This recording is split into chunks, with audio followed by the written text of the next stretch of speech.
Vamos a pasar al tema, hermanos, de esta mañana. Estamos en la serie que hemos titulado Doctrinas Bíblicas de la Salvación, y el tema de esta mañana lo he titulado La Justificación. Vamos a abrir la escritura en el libro de Romanos, en el capítulo número 5, y voy a leer el verso 1. Romanos capítulo 5, verso 1, dice así la escritura. Dice: justificados pues por la fe, tenemos paz para con Dios por medio de nuestro Señor Jesucristo. Repito nuevamente, dice: justificados pues por la fe, tenemos paz para con Dios por medio de nuestro Señor Jesucristo. Hace 8 días, hermanos, estuvimos hablando acerca de lo que era a grandes rasgos la salvación del alma.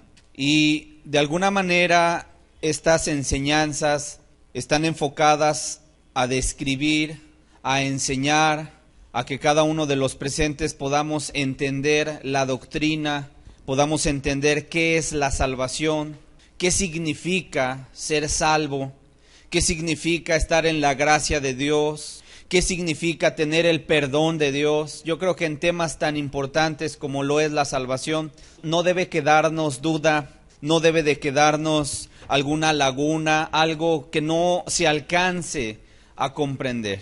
Porque yo creo que estamos de acuerdo, si en el tema crucial que marcan las Escrituras, en el tema de la salvación, alguien falla, alguien no entiende, alguien le queda duda, no le queda clara la palabra, sin lugar a dudas que va a tener muchas dificultades para comprender la esencia de la vida cristiana, hermanos. De alguna manera, el plan de salvación o la salvación en sí misma encierra verdades tan cruciales y tan importantísimas para nosotros, porque nos hablan de lo que Dios nos ha prometido en esta tierra, pero que vamos a tener también allá en la eternidad.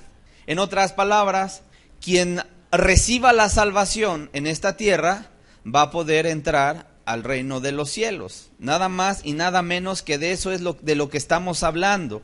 Por eso, hermanos, esta serie que hemos titulado Doctrinas Bíblicas de la Salvación está tratando a través de estos estudios mostrarnos justamente cuál es el camino que Dios ha dejado trazado para que cualquier ser humano pueda llegar un día a la presencia de Dios.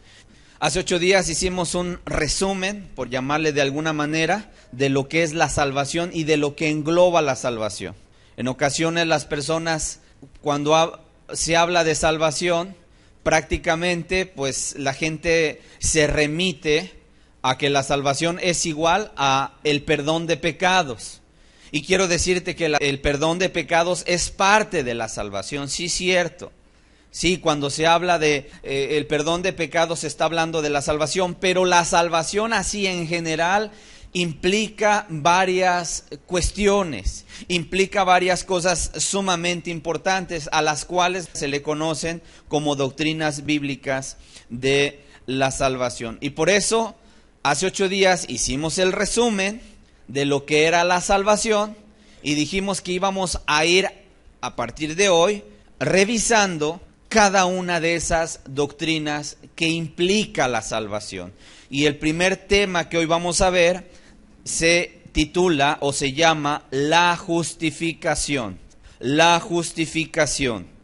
Quiero decirles que la doctrina de la justificación por fe es la doctrina esencial en el plan de salvación. Así quiero comenzar. La doctrina de la justificación es la doctrina esencial en el plan de salvación. Dije hace 8 días que Dios, cuando crea al hombre, Adán y Eva, Él previó la caída.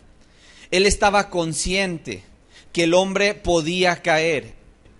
Y al prever Dios la caída del hombre, entonces también Él preordenó un plan de rescate. Y obviamente, al haber fallado Adán y Eva, y al haber desobedecido a Dios, cae, hermanos.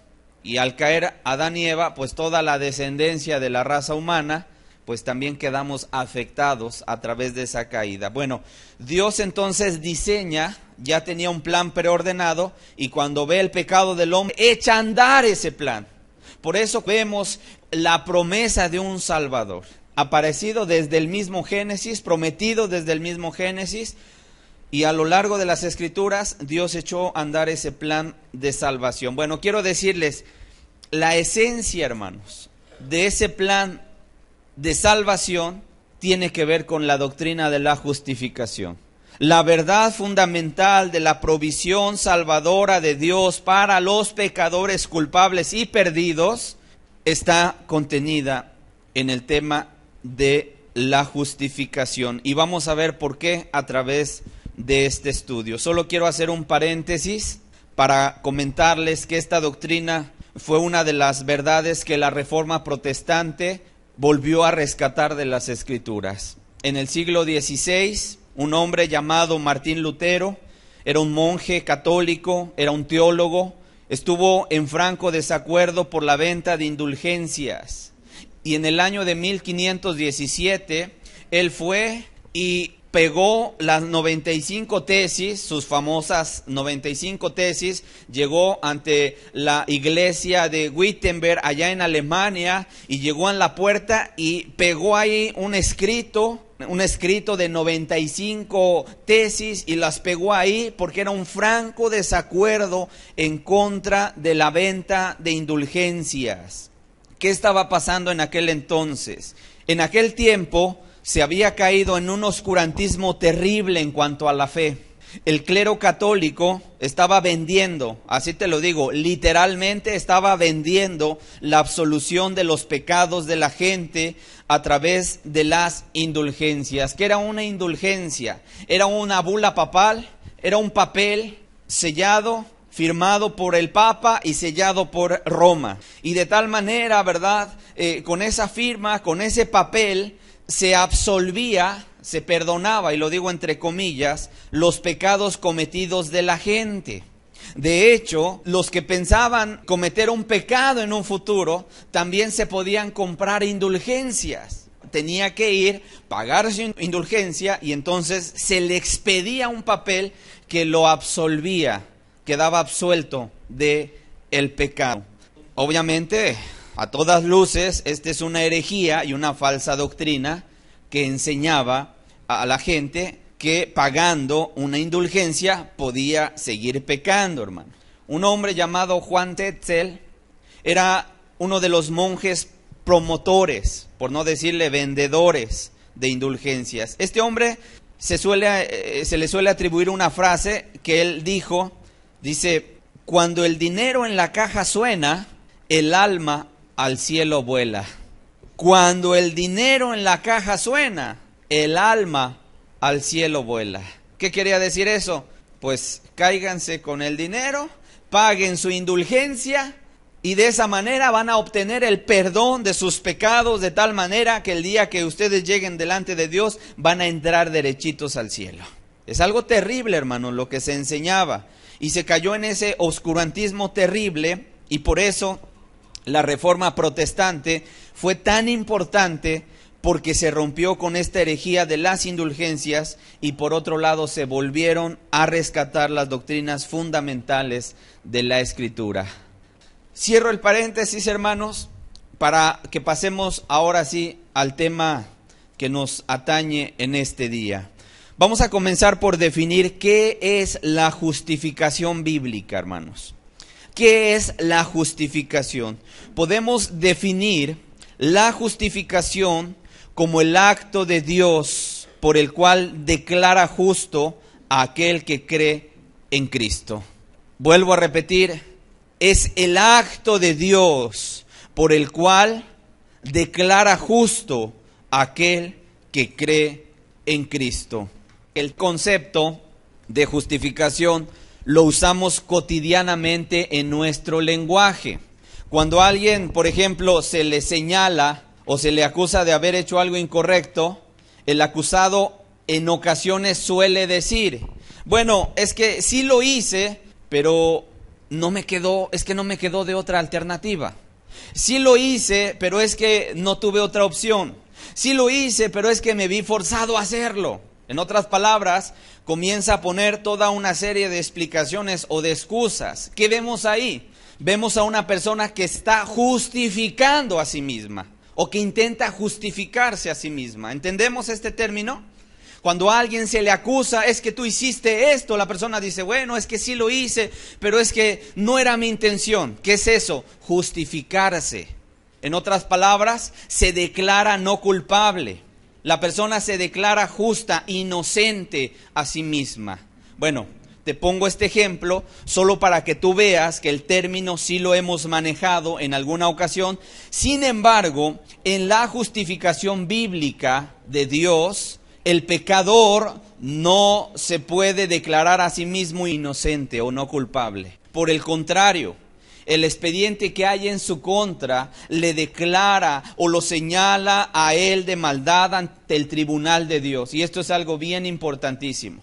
El pecador llega ante el tribunal y hay un expediente abierto donde está ahí contenida toda la maldad del hombre pecador y se para delante de Dios y no se declara a él mismo inocente o no culpable. La justificación de la que vamos a hablar hoy es cuando Dios, cuando ese juez justo de toda la tierra, en lugar de declararlo culpable, lo declara justo por el hecho de poner su fe en Jesucristo.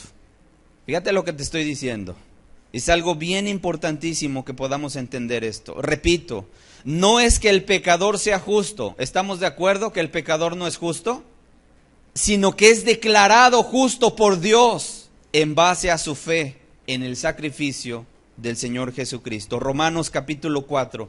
Si no lo captaste ahorita, lo vas a captar a lo largo de la enseñanza. Romanos capítulo 4, por favor, en el verso número 5. Dice la Escritura, este texto que yo te voy a leer es uno de los más estremecedores, inquietantes y a la vez más glorioso de la Escritura. Fíjate lo que dice, mas al que no obra, sino cree en aquel que justifica al impío, su fe le es contada por justicia. Fíjate lo que estoy leyendo, fíjate lo que la Biblia marca y pone y escribe el apóstol Pablo inspirado por el Espíritu. Dice, mas al que no obra, sino cree en aquel que justifica al impío, su fe le es contada por justicia. Aquí nos dice una verdad tan grande que resalta perfectamente la esencia de la salvación porque muestra un énfasis de la justicia de Dios. En otras palabras, aquí están representados los dos extremos infinitos, hermanos. Los dos extremos infinitos. ¿Cuáles son los extremos? Por un lado se encuentra un Dios santo, justo y puro, que está sentado en su trono de gloria y de majestad. Y por otro lado se encuentra un pecador, pero no cualquier pecador, hermanos. No se presenta el mejor de todos los hombres, sino un pecador, pero un pecador al cual la Biblia le llama impío. Es decir, un hombre malvado. En otras palabras, yo te pregunto, ¿a quiénes justifica Dios? A los impíos. Ahí dice, sino cree en aquel que justifica al impío. A los impíos, hermanos. A los pecadores. A los malvados. Que ahora se acercan arrepentidos de su vida de maldad y de miseria, aquellos que ya se dieron cuenta que en su propia vida no ha habido más que quebranto y desventura, aquellos que ya han sido despertados por el Espíritu Santo para darles a entender su estado perdido, culpable y de condenación. Y cuando hay personas así que sabiendo que no hay nada que puedan hacer ellos para remediar las malas obras que han hecho, y llegan delante de Dios arrepentidos y creen en Jesucristo, ¿sabes qué hace Dios? Dios los declara justificados. Dios los declara justificados. Esta es una doctrina tremenda, hermanos.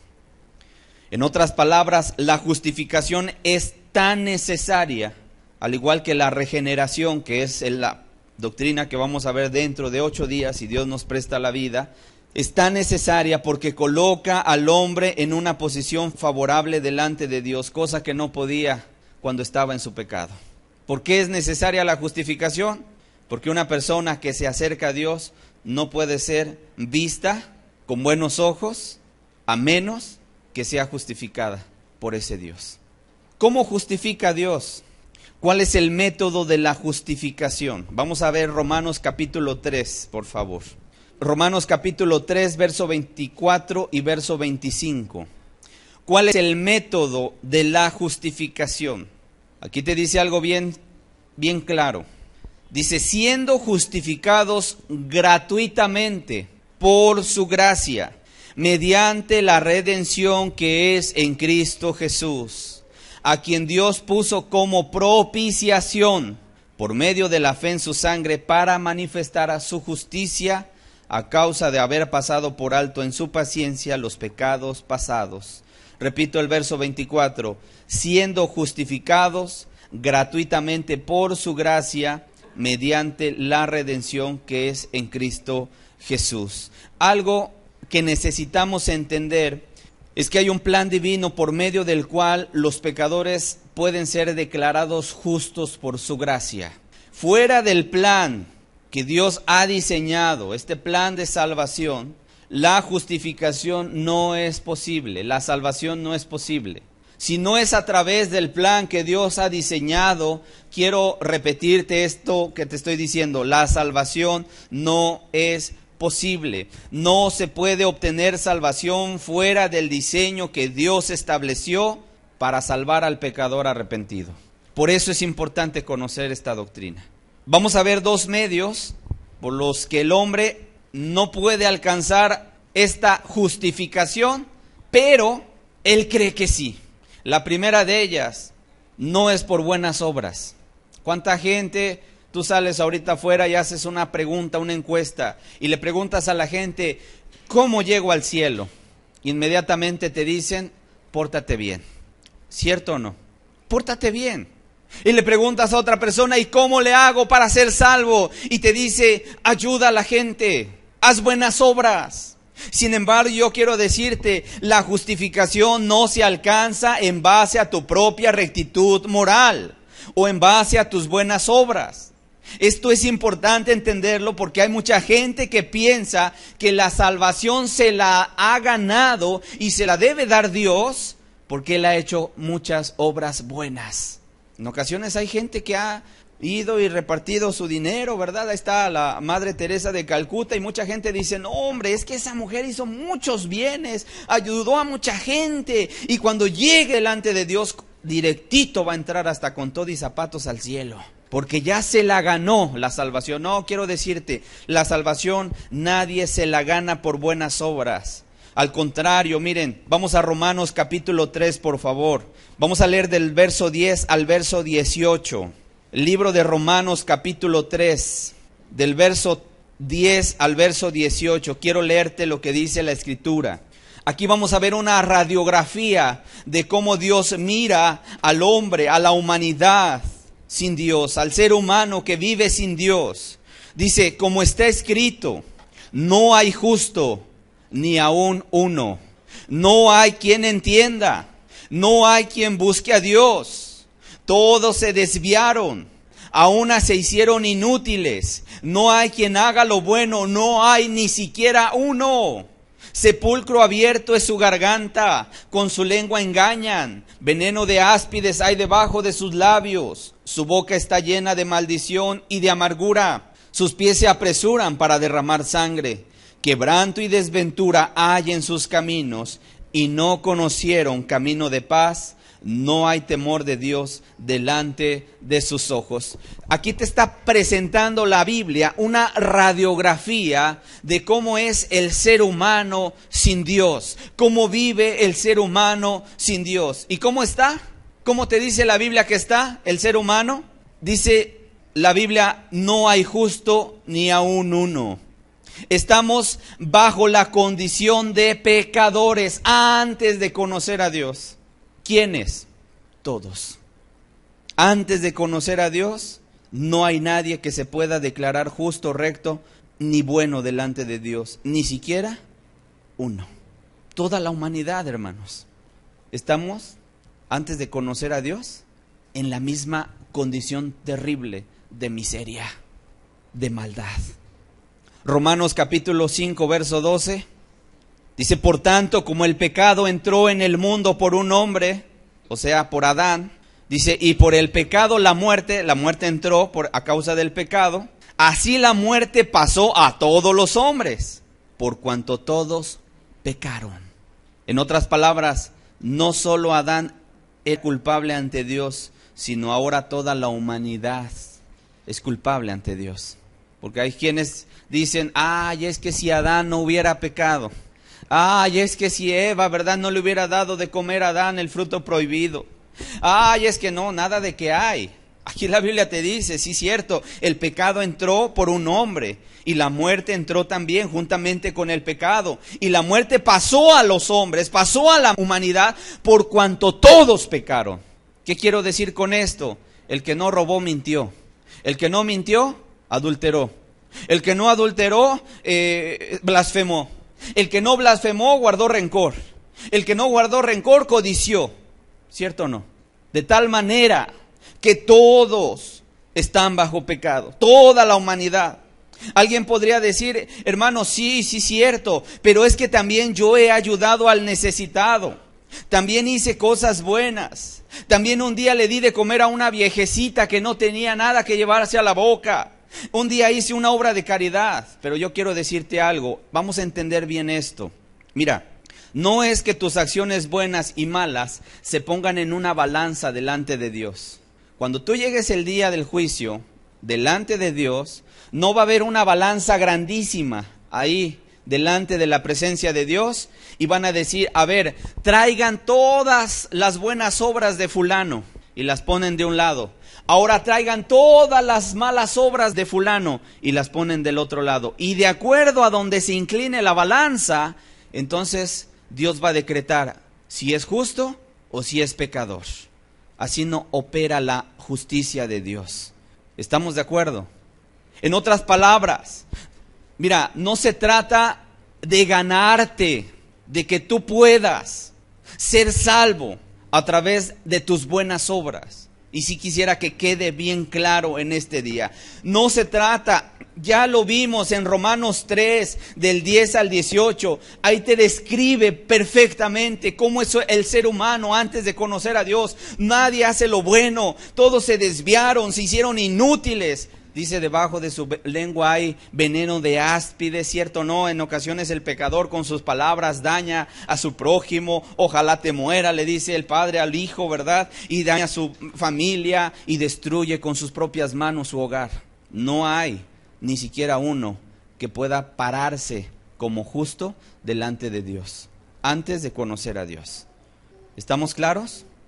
Y no opera la justicia diciendo, bueno, como sí es cierto, he hecho males, pero también he hecho cosas buenas. Ojalá el día que Dios me llame a cuentas, mis cosas buenas se inclinen más que mis cosas malas. No actúa así Dios.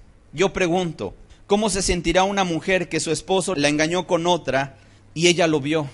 Pero el esposo, para tapar su falta, va y compra un ramo de flores costosísimo, flores hermosas, y llega, ¿verdad?, delante de su esposa y le dice, mi amor, te traje este ramo de flores. Yo pregunto, ¿la esposa aceptará ese obsequio? ¿Aceptará ese obsequio? Al contrario, dirá, ¿qué te pasa?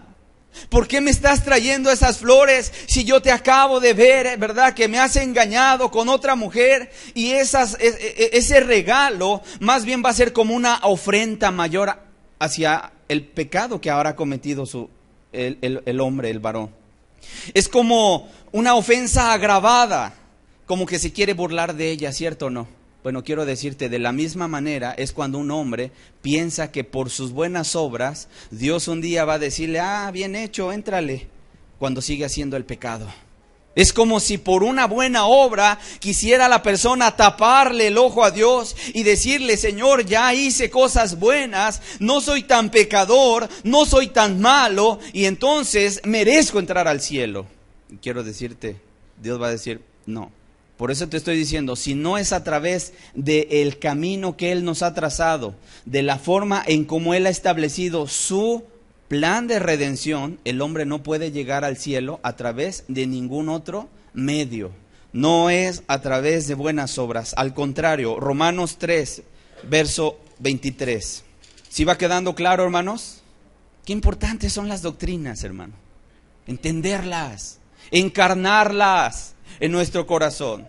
¿Cuánta gente no puede pensar, bueno, sí soy pecador, pero también ayudo a la gente, también soy buena gente? Y yo creo que pues por ahí Dios me va a poner una palomita. No, que nadie se engañe. Dios ha trazado un plan y solamente a través de ese plan Él es el que puede justificar al impío, pero ha dejado decretado el camino por el cual el hombre puede llegar a ser salvo. Hoy se ofrece salvación sin arrepentimiento. Y ahí está la gente en las congregaciones, abarrotándolas, llenándolas. Y ahí está la gente creyendo que va al cielo cuando vive en su pecado. Y el ministro no es para decirle, no, tú no estás salvo, tú estás en pecado. Pero la persona dice, no, es que yo ya acepté a Cristo en mi corazón. Es que yo ya estoy bien, según tu propia opinión. Ahora también, si no has alcanzado la salvación, el tema es para que entiendas cómo Dios puede salvarte. Y que anheles y te acerques de esa manera, con humildad, con un corazón arrepentido, y que creas en Jesús para que Él pueda otorgarte ese perdón. Y puedas decir el día de mañana, hermano, ya no creo solamente por lo que tú me estás diciendo, sino que yo mismo he visto con mis propios ojos y sé que Él es el Salvador del mundo. Y puedas tener esa experiencia propia en tu corazón. Porque también si la doctrina, hermanos, no se baja al corazón, solamente estará aquí en la cabeza y de nada sirve. Debe de estar aquí en la cabeza, pero debe de estar acá, en el corazón, para que tú la puedas practicar allá afuera. ¿Cuántos dicen amén? Ok. Dice Romanos 3:23. Fíjate lo que dice. Después de que te puso la descripción y la radiografía del pecador, del ser humano pecador, que no hay justo ni aun uno.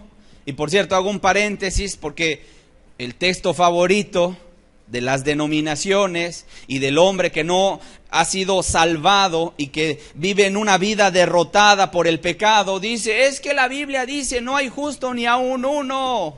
Es que no podemos dejar de pecar, hermano. Aquí la Biblia lo dice. Por eso yo he sido muy claro, hermanos. Toda la humanidad, antes de conocer a Cristo, el hombre vive como se describe en Romanos 3, 10, 18. Pero cuando viene Cristo y te liberta y te salva, hay una vida en santidad. Alguien que me venga y me diga, hermano, es que la Biblia dice en Romanos 3, 10, no hay justo ni a uno. No, yo puedo decir amén, hermano. Sí, cierto, la Biblia lo dice. Pero lo dice cuando no conocíamos a Jesús. Te está poniendo el plan de salvación. Lee Romanos 1, 2, 3 y todo el libro de Romanos y te vas a dar cuenta de que no es otra cosa más que una disertación del apóstol Pablo, que está describiendo la doctrina de la salvación y está acusando a gentiles y acusando a judíos que unos no tenían ley, pero aunque no tenían ley, eran ley para sí mismos. Sus conciencias les redarguían de lo que era bueno y de lo que era malo. Y el judío, teniendo la ley, pecaba. Y entonces empieza a acusar a judíos y a gentiles. Y al final dice, y como está escrito, no hay justo ni aun uno. Todos han pecado. Pero ¿sabes cuál era el énfasis que quería hacer el apóstol Pablo? Lo que después va a hablar él en Romanos 3:24. Concluye Romanos 3:23. Dice, por cuanto todos pecaron y están destituidos de la gloria de Dios. No hay peor noticia ni peor desgracia que la que Dios nos deja aquí en Romanos 3:23. ¿Qué dice? Por cuanto todos pecaron, ¿están qué? Destituidos. ¿De dónde? De la gloria de Dios. ¿No te parece la peor desgracia? ¿La peor noticia? El pecador está destituido de la gloria de Dios. Qué lamentable situación, qué terrible. Destituidos de la gloria de Dios. Repito, ¿cómo está el pecador? Destituidos de la gloria de Dios, destituidos de la gloria de Dios. Por lo cual entendemos, no hay nadie en el mundo que por su buena conducta, por su propia rectitud, pueda entrar al cielo. Nadie se va a levantar el día del juicio y diga, Señor, es que yo nunca pequé, es que yo me porté bien, es que yo soy inocente, yo merezco entrar al cielo. Porque aquí Romanos 3:10 dice que no hay justo ni aun uno. ¿Está quedando claro? Nadie en el día del juicio se va a poder levantar y va a poder decirle a Dios: Señor, pero es que yo por mi propia justicia merezco entrar al cielo. Nadie. Por eso un día Job, por favor vayamos a Job capítulo 25, verso 3. Este hombre un día, al ver la condición perdida de la humanidad, llegó a preguntarse lo siguiente. Dice: ¿cómo pues se justificará el hombre para con Dios? ¿Cómo pues se justificará el hombre para con Dios? La respuesta a Job sería: mira, Job, te tengo una mala noticia. Por su propia rectitud moral, por sus buenas obras, no se puede justificar el hombre para con Dios. ¿Tú te podrías parar delante de Dios y decirle: Señor, yo no he pecado? Te pregunto. Señor, yo soy bueno. Señor, yo merezco entrar al cielo por mis justicias. Levante la mano, ¿quién sí podría levantarse? Nadie, hermanos. Nadie. Nadie. Muy por el contrario, delante de Dios el hombre se levanta como vil pecador, y si no es por la intervención de Dios, todos estaríamos perdidos, absolutamente todos.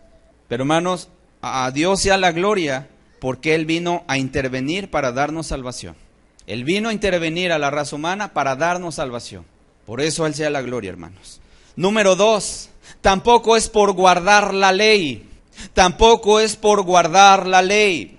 La justificación no la puedes lograr u obtener por guardar los mandamientos. Y fíjate lo que te voy a decir, pon atención a lo que te voy a decir. En teoría, el hombre pudiera salvarse a sí mismo si obedeciera la ley moral de Dios en todas sus demandas. En teoría. Sin embargo, te doy una noticia. No ha habido nadie en toda la raza humana que haya podido observar todos y cada uno de los mandamientos. No ha habido, hermanos, uno solo. Ya lo vimos en el punto anterior. Todos, antes de conocer a Cristo, quebrantamos los mandamientos de Dios de una o de otra manera. Solo hubo un hombre que pudo observar la ley de Dios en su plenitud. ¿Sabes cómo se llama? Jesús. Él sí pudo, hermanos. De ahí nadie más. Porque Jesús es verdadero hombre, pero verdadero Dios también. Por eso la Biblia le llama el justo. Es más, te digo, ni Adán, que no tenía una inclinación al pecado, como si lo tenemos nosotros a causa de la caída, no se pudo mantener firme. Adán, ni Eva. Por eso el apóstol Pablo, vamos a Romanos capítulo 3, verso 20. Él declara, vamos a ver del verso 19 y el verso 20, hermanos, que ningún ser humano será justificado por las obras de la ley. Dice: pero sabemos que todo lo que la ley dice, lo dice a los que están bajo la ley, para que toda boca se cierre y todo el mundo quede bajo el juicio de Dios. Verso 20. Ya que por las obras de la ley, ningún ser humano será justificado delante de él. Y ahí subráyame esa palabra, hermanos. Por las obras de la ley, ningún ser humano será justificado delante de él, porque por medio de la ley es el conocimiento del pecado. Gálatas capítulo 2, verso 16. Ahorita te voy a explicar esto. Gálatas capítulo 2, verso 16. Dice: sabiendo que el hombre no es justificado por las obras de la ley, sino por la fe de Jesucristo, nosotros también hemos creído en Jesús, para ser justificados por la fe de Cristo y no por las obras de la ley. Por cuanto por las obras de la ley nadie será justificado. ¿Qué significa ser justificados por las obras de la ley? Que una persona, desde que nace hasta que se muere, cumpla con todos los mandamientos que están prescritos en la ley moral de Dios. Y que no falle nunca en un solo punto, en un solo mandamiento. Ahora, hermanos, ¿quién podría mantenerse en una obediencia absoluta guardando los mandamientos de Dios? ¿Saben por qué? Porque sí es cierto, en el momento que Adán y Eva pecaron, toda la descendencia de la humanidad, toda la humanidad, hemos sido afectados por la caída en el huerto del Edén. porque tu naturaleza ha sido afectada y está inclinada ahora hacia el pecado. Por eso también Romanos 7, cuando leemos Romanos 7 dice, miserable de mí, ¿quién me librará de este cuerpo de muerte? Y así está la humanidad. Queriendo hacer lo bueno, no lo hace. A pesar de que el hombre sabe qué es lo bueno, en ocasiones hace lo malo, ¿cierto o no? Miserable de mí, decía. Estoy vendido al pecado, decía Pablo en su experiencia de Saulo antes de conocer a Cristo, hermanos. Un hombre que estaba vendido al pecado. Ahora quiero decir, y hago otro paréntesis también, pláticas posteriores vamos a hablar acerca del cristiano en torno al pecado. Ya no el pecador en el pecado, sino el cristiano en torno al pecado, para que también podamos entender claramente cuál va a ser la batalla del cristiano día con día y cómo va a estar luchando contra el pecado, hermanos. Pero también vamos a ver cómo Dios le puso, que por cierto es uno de los efectos de la justificación, cómo Dios le puso y le dio el poder, la gracia al hombre cristiano, al que salva a Dios, lo dota de toda la capacidad del poder para poder vencer el pecado. ¿Cómo ves? Por eso es gloriosa la salvación. Por eso, hermanos, vamos entendiendo esto. El que siempre anda haciendo el mal, pero carga una Biblia debajo de su brazo y dice, yo soy cristiano. No, mira, mejor eres simpatizante, pero a las cosas hay que llamarlas por su nombre. Hay que llamarlas por su nombre. Ahora, con esta disertación que estamos haciendo, yo lo que estoy tratando de mostrarte es, mira, hay un camino para la salvación. Sí, cierto, toda la humanidad está sujeta, está bajo pecado. Toda la humanidad. Pero Dios vino y extendió la mano de misericordia para rescatarnos de ese hoyo y de ese fango y darnos nueva vida. Y cuando Él nos rescata y nos justifica y nos da nueva vida, entonces somos salvos. Y por cuanto hay salvación en nuestra vida, también hay una libertad del pecado. Yo no te digo que el cristiano no va a tener tentaciones. Claro, el cristiano va a luchar contra las tentaciones. Y a veces en mayor o menor medida, pero va a estar luchando, hermanos. Pero hay algo que se llama gracia de parte de Dios, que Dios nos las da justamente para poder vencer el pecado. Pues si no, ¿de qué nos salva entonces? ¿Estamos de acuerdo? ¿De qué nos salva entonces? No, hermanos. La salvación Cristo la hace completa, no a medias. No a medias, hermano. Volviendo al punto, hermanos, decía yo que una persona... En teoría, porque no es posible, no es factible, en teoría el hombre, si cumple con todos los mandamientos prescritos en la ley de Dios, pudiera salvarse, pero no es posible. Cuando se falla en un solo mandamiento, quedas descalificado de todos. Por eso dice la Escritura, Gálatas 2:16, en la parte final, dice... Por cuanto por las obras de la ley nadie será justificado. No se puede. Los mismos judíos que tenían la ley, Dios les proveyó un método de expiación. Cuando se acercaban a Dios tenían que traer un corderito. ¿Por qué? Porque habían pecado. Y para que Dios no los destruyera tenía que intermediar sangre. Porque sin derramamiento de sangre no se hace remisión de pecados. Y a pesar de que tenían la ley, llegaban los judíos porque sabían que no la habían guardado y llegaban y ofrecían a ese cordero, el sacerdote lo sacrificaba, tomaba la sangre y la llevaba al lugar santísimo donde era derramada. Y esa sangre derramada era una señal para Dios de decir, ya alguien pagó por el pecado cometido. Y entonces la ira de Dios se apartaba y Dios daba perdón. A eso se le conoce como expiación, que lo vamos a ver ahorita más adelante. Pero esas palabras quiero que vayan quedando ya en tu mente. De tal forma, hermanos, la pregunta aquí es, si entendemos que la justificación no puede ser otorgada a base de tu propia rectitud moral, a base de tus buenas obras, ni por guardar los mandamientos de la ley, entonces, ¿por qué viene la salvación? Romanos 3:24. ¿Por qué viene la justificación? ¿Por qué viene la salvación, hermanos? Vamos a ver lo que dice Romanos 3:24. Dice, siendo justificados gratuitamente por su gracia, mediante la redención que es en Cristo Jesús. La justificación del hombre pecador es operada por la gracia de Dios. La palabra gracia proviene del griego charis, que significa regalo, pero que tiene que ver con un regalo que no merece a la persona que se le da. Por lo cual nosotros hemos definido gracia es un regalo inmerecido que Dios le da al pecador arrepentido.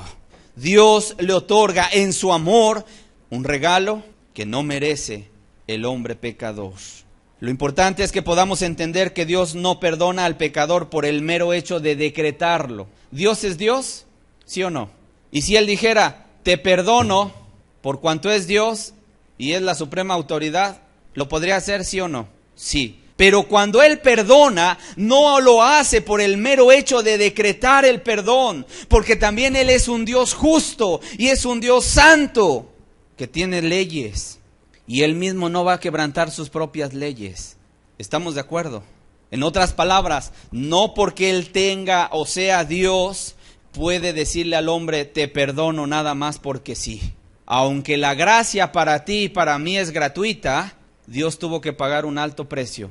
Un precio costosísimo. Y esto es lo que a veces la gente no entiende, porque piensan que gracia es una licencia para pecar. Ah, sí, Dios, gracias que ya me diste ese favor inmerecido, y agarran el regalo, ¿verdad? Y ahora vivo como yo quiero. ¡No! Que nadie se equivoque. Gracia es cuando Dios te da ese regalo que no mereces, pero el hombre lo toma con una gratitud y entonces vive para Dios, porque Él sabe que Dios ha pagado un precio muy alto y nos debe de quedar muy claro. Más adelante voy a abordar un poco más este punto cuando hable acerca de la expiación de Cristo o del sacrificio sustituto que Él vino a obrar por nosotros. Si entendemos que la justificación es otorgada gratuitamente por su gracia, la siguiente pregunta es, ¿cómo la obtiene el pecador? ¿Cómo la obtiene un pecador? Romanos 3, 24 y 25. Siendo justificados gratuitamente por su gracia. Ya entendimos qué es gracia. Dice, mediante la redención que es en Cristo Jesús. Mediante quiere decir a través de. ¿A través de quién viene la justificación? ¿La salvación? A través de Cristo Jesús. ¿Qué hace Dios para otorgarle, justificar al pecador? Verso 25, dice, a quien Dios puso como propiciación por medio de la fe en su sangre, para manifestar su justicia a causa de haber pasado por alto en su paciencia los pecados pasados. Romanos 4, verso 5. ¿Cómo obtiene el pecador la justificación de Dios? La respuesta es por medio de la fe. Romanos 4, verso 5. Dice, mas al que no obra, sino cree, sino aquel que tiene fe en aquel que justifica al impío, en otras palabras, a ese Dios misericordioso. Dice, su fe le es contada por justicia. Romanos capítulo 5, verso 1, el texto con el que iniciábamos. ¿Cómo somos justificados? Dice, justificados pues por la fe, tenemos paz para con Dios por medio de nuestro Señor Jesucristo. La Biblia, hermanos, declara que la justificación de Dios la da al pecador arrepentido por su gracia a través de la fe. A través de la fe. Dicho en otras palabras, no habiendo algo que el hombre tenga de bueno, ni habiendo cumplido con los mandamientos de la ley, lo cual lo declaraba culpable, ahora cuando viene a Cristo, Dios ya ha provisto un medio para justificarlo, y ese es la fe. Romanos 3:20, por favor. Al verso 22 dice, ya que por las obras de la ley, ningún ser humano será justificado delante de él, porque por medio de la ley es el conocimiento del pecado. Pero ahora, aparte de la ley, se ha manifestado la justicia de Dios, testificada por la ley y por los profetas. ¿Cuál es esa justicia de Dios? Verso 22. La justicia de Dios por medio de la fe en Jesucristo, para todos los que creen en Él, porque no hay diferencia. Esto quiere decir que todos podemos llegar un día a la presencia de Dios si nos acercamos a Dios mediante la fe en Jesucristo. ¿Estamos claros? Ok, Gálatas capítulo 2, verso 16, otra vez. Dice, sabiendo que el hombre no es justificado por las obras de la ley, sino por la fe de Jesucristo, nosotros también hemos creído en Jesucristo para ser justificados por la fe de Cristo y no por las obras de la ley, por cuanto por las obras de la ley nadie será justificado. Juan capítulo 3, verso 16. Dice, porque de tal manera amó Dios al mundo que ha dado a su Hijo unigénito, para que todo aquel que en él cree no se pierda, mas tenga vida eterna. Porque no envió, verso 17, no envió Dios a su Hijo al mundo para condenar al mundo. ¿Sabías tú que Cristo no vino para condenar al mundo? Ahí te lo está diciendo. Dice, sino para que el mundo sea salvo por él. ¿Qué quiere Dios? Salvar a la humanidad. Verso 18, dice, el que en él cree no es condenado, pero el que no cree, el que no confía, ya ha sido condenado, porque no ha creído en el nombre del unigénito Hijo de Dios. Porque Él no vino para condenar al mundo. Él vino para extenderle la mano al hombre pecador que viene a Él arrepentido y que le dice, Señor, ayúdame, ten misericordia de mí. Y cuando el hombre se acerca en esta actitud de entender su maldad, de que todo lo que has hecho allá atrás en el pasado es terrible y ya no hay vuelta de hoja, que tú puedas viajar al pasado y ya no hacer lo que hiciste mal. Ya no hay. Solamente Dios nos ha dejado un camino que se llama el camino del arrepentimiento. Y cuando el hombre llega arrepentido y entendiendo que no hay justicia en él y deposita su confianza en Jesucristo, ahí Dios opera una salvación gloriosa. Ese es el Evangelio de Dios. Ese es el Evangelio de Dios. Ahora, la justificación es por fe, pero entendamos esto, hermanos, es por medio de la fe en Jesucristo. Hay gente que piensa que por su fe en sí misma ya Dios le da la salvación. No, es su fe en Jesucristo. Dios no puede perdonar nuestros pecados solamente porque está lleno de amor. Es lo que decía hace un rato. En otras palabras, la Biblia nos enseña que Dios es justo también. Amor y justicia, ¿cierto o no? Dos atributos de Dios. El amor que hace, perdona. La justicia que hace, ¿qué crees que hace la justicia? Si llega un pecador delante del tribunal y si el juez es justo, ¿qué hace el juez? ¿Lo declara qué? Díganlo, hermanos, culpable. El amor perdona, la justicia lo señala como culpable. Hay dos atributos en Dios, hermanos. Ahora, la pregunta es, ¿cómo hacerle para que ambas cosas se pudieran llevar a cabo sin demeritar la una ni la otra? ¿Cómo puede Dios perdonar al pecador sin dejar de ser justo? Ese era el dilema en el universo. La respuesta es a través de un tercero, a través de Jesucristo. En otras palabras, por un lado está Dios, por otro lado está el pecador, y en medio de ellos, ¿sabes quién se pone? Jesucristo. Cristo tomaría el lugar del pecador y Dios castigaría en él, en Jesucristo, todo pecado que nosotros hicimos. De tal manera que en el tribunal de Dios el expediente iba a quedar cerrado, porque la sentencia ya fue ejecutada. No en nosotros, hermanos, no en el pecador. ¿En quién? En Jesucristo.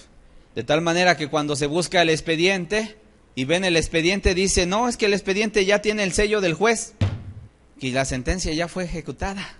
En otras palabras, por esa razón, ahora ese Dios de amor y ese Dios justo puede voltear y mirar al pecador arrepentido y declararlo justo, no culpable. ¿Por qué? Porque ya hubo alguien que pagó por él en la cruz del Calvario. ¿Está clara esta idea? A eso, hermanos, se le conoce como la muerte expiatoria de Cristo. La muerte expiatoria de Cristo. Primera de Pedro, capítulo 3, verso 18. O también se le conoce como el sacrificio sustituto de Jesús.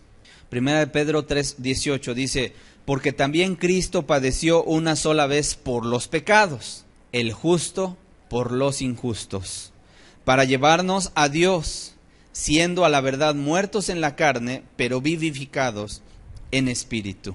Esa es la justicia de Jesús, hermanos, que nos es imputada por Dios para justificarnos. Dicho en otras palabras, Jesucristo, a pesar de que no merecía ir a la cruz, porque Él vivió rectamente, ya te dije hace un rato, que solamente ha habido en la historia de la humanidad un hombre que ha cumplido con todos los mandamientos prescritos de la ley moral de Dios. ¿Y sabes cómo se llama? Jesucristo. Él es el único ser que ha cumplido con la ley. Así, hermanos, punto por punto, sin fallar y sin quebrantar ninguno de los mandamientos. Esto es maravilloso. Ahora, él era justo, hermanos. No merecía ir a la cruz, ¿estás de acuerdo? Pero Él tomó la responsabilidad de querer ir a la cruz. Por eso Él dice en la Escritura, nadie me quita la vida, yo de mí mismo la pongo. Tengo poder para ponerla y tengo poder para volverla a tomar. Que Él entregó su vida por nosotros, entregó su sangre.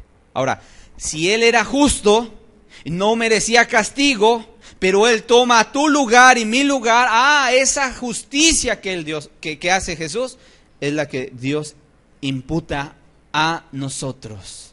Dios carga en nuestra cuenta esa justicia de Jesucristo. Primera de Pedro capítulo 2 verso 24. Dice, quien llevó Él mismo nuestros pecados en su cuerpo sobre el madero, para que nosotros, estando muertos al pecado, vivamos a la justicia, y por cuya herida fuisteis sanados. Dice que Él llevó nuestros pecados en su cuerpo sobre el madero. Segunda de Corintios capítulo 5 verso 21.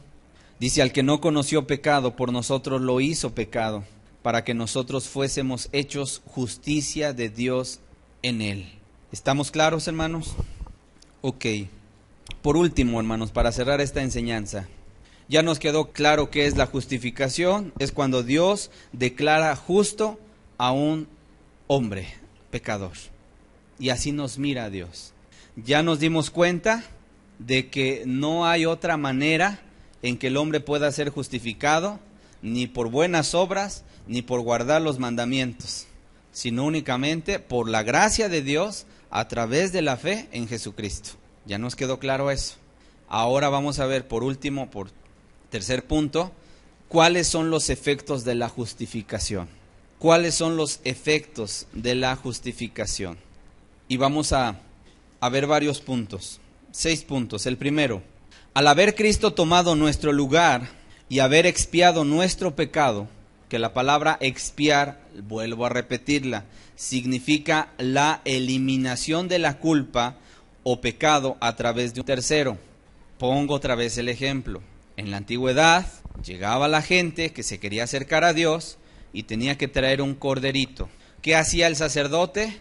Tomaba el cordero de la mano del pecador, lo sacrificaba, echaba la sangre del cordero en un lebrillo, en un recipiente, y el sumo sacerdote entraba a la presencia de Dios una vez al año nada más, y entonces entraba al Shekinah, que era la presencia de Dios, el lugar santísimo, y ahí en la caja del arca del pacto, de la alianza, arriba había la tapa, había un propiciatorio, y ahí rociaba la sangre del cordero.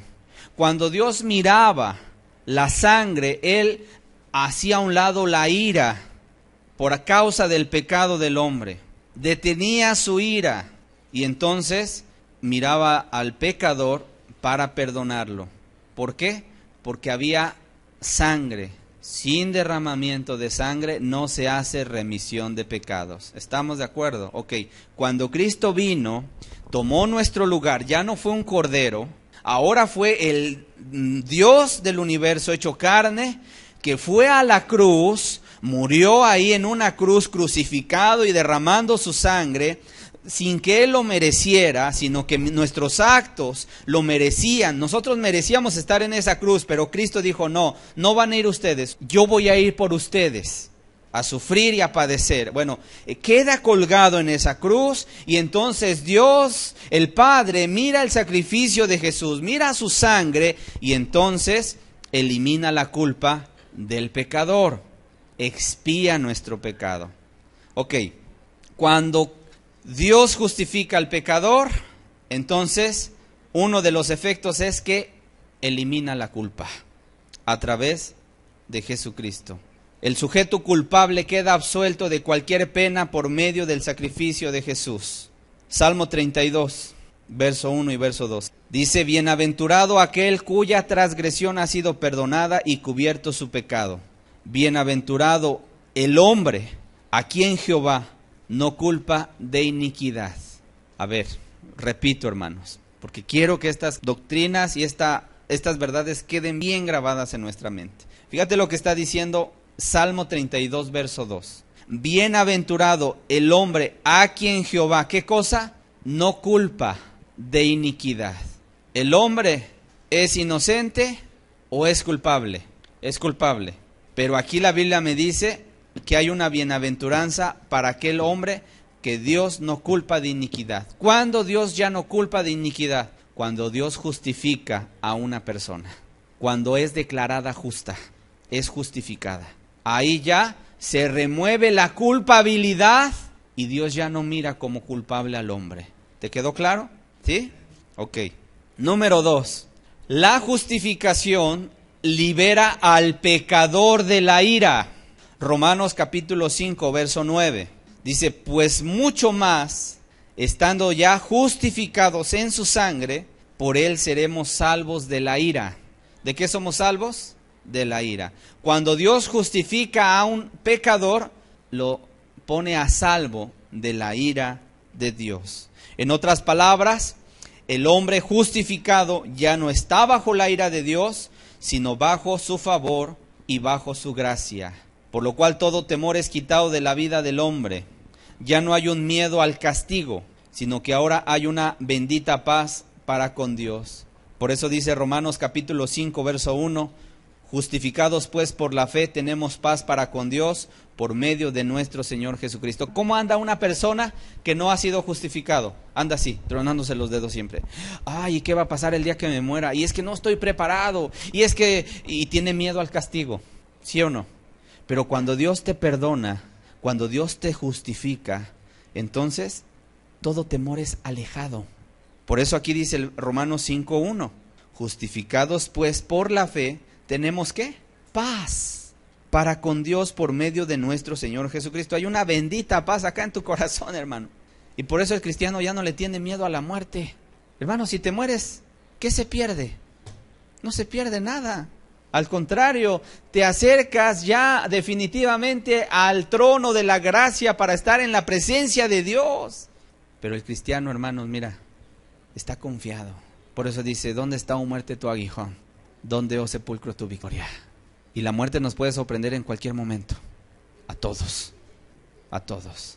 Entonces, la justificación de Dios lo que hace es que te trae una bendita paz a tu corazón. Porque sabes que Cristo murió por ti. Y ese solo hecho de saber que Él murió por ti, llena tu corazón.